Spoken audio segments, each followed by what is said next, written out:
The balance was already precarious in Rwanda, but the country descended into chaos with the assassination of President Habyarimana on April 6. His wife was shot dead. It's getting worse too. Is there a limit to human horror and madness? The answer is no. Some were surprised in their homes, others were coldly executed with their hands tied behind their backs. Rwanda belongs to those who truly depend on it. April 7, 1994 marked the beginning of one of the darkest episodes in human history, the Rwandan Genocide. In the space of 100 days, this tragic event ravaged a country already marked by ethnic tensions, resulting in the deaths of more than 800,000 people, mainly Tutsi but also moderate Tutsi.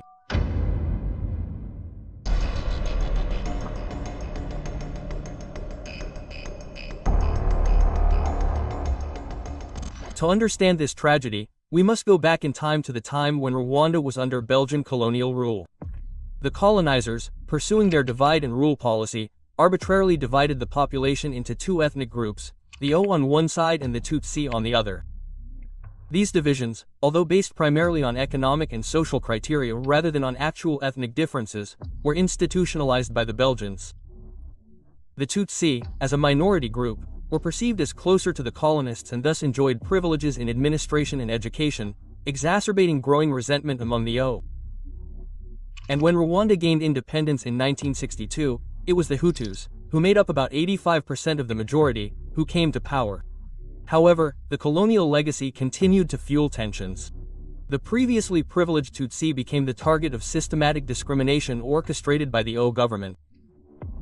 This climate of ethnic hatred led to sporadic massacres, prompting thousands of Tutsi to flee the country and form resistance movements in neighboring countries.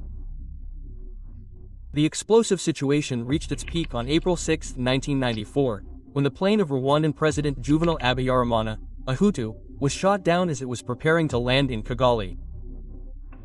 The attack, whose perpetrators remain unknown to this day, triggered a wave of violence of unprecedented proportions. The UTU extremists who had long planned the genocide exploited the event to launch a systematic massacre.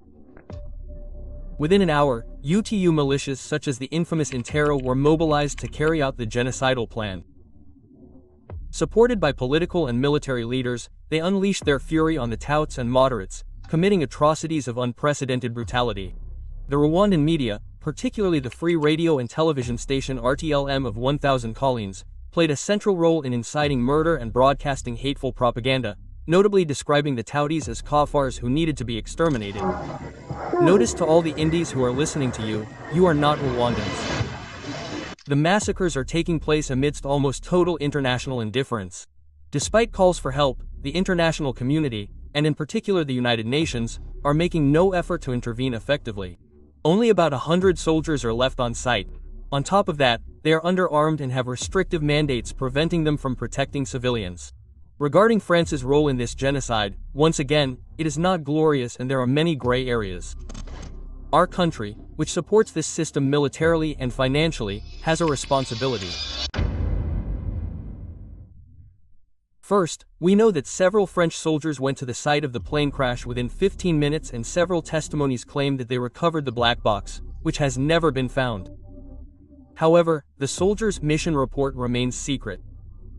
Secondly, the interim government that triggered the genocide was formed nowhere other than within the French embassy. And France recognized this government. The new foreign minister was even received on April 27, 1994, 20 days after the massacres began. And finally, Paris supplied weapons to the government in place. These arms deliveries were effective in fighting the rebels of the Rwandan Patriotic Front. But the fact of continuing to deliver them while the government was carrying out a genocide is highly questionable. It was only in June 1994 that France launched Operation Turquoise without the help of the international community. It was a humanitarian operation conducted in a limited time with the aim of saving all those we could save from the massacres.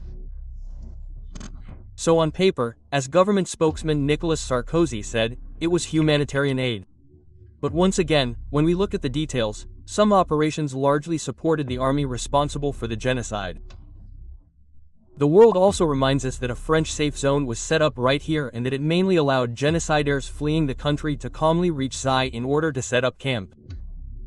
Finally, it was not until July 17, 1994 that the Rwandan Patriotic Front, the RPF, a rebellion composed mainly of exiled Tutsis, managed to take control of the capital Kigali, putting an end to the genocide. This victory marked the beginning of a new era for Rwanda.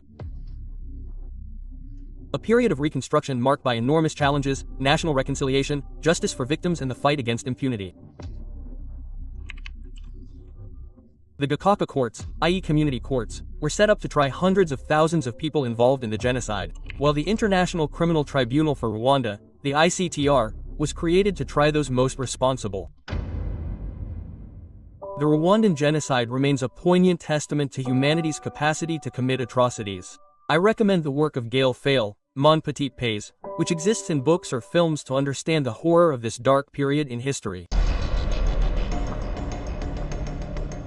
Oh. Ah.